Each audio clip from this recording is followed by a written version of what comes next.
Hi అండి, అందరూ ఎలా ఉన్నారు? ఈరోజు వీడియోలో స్వీట్ షాప్ స్టైల్ కరాచీ ఎలా చేసుకోవాలో చూపిస్తానండి.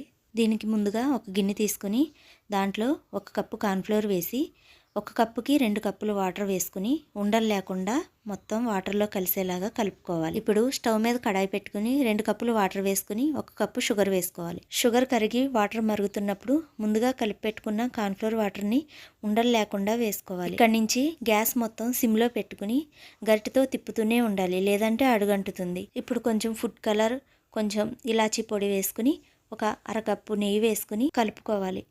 ఈ కొలతలతో చేసుకుంటే చాలా పర్ఫెక్ట్గా వస్తుందండి స్వీట్. ఇప్పుడు కొన్ని జీడిపప్పు పలుకులను కూడా వేసుకుని కలుపుకున్నాక ఒక నెయ్యి రాసిన ప్లేట్లోకి మిశ్రమాన్ని మొత్తం వేసుకోవాలి. కొంచెం చల్లగా అయ్యాక ఇలా పీసెస్ లాగా కట్ చేసుకోండి. అంతేనండి, సింపుల్గా 10 నిమిషాల్లో ఈ స్వీట్ రెడీ అయిపోతుంది.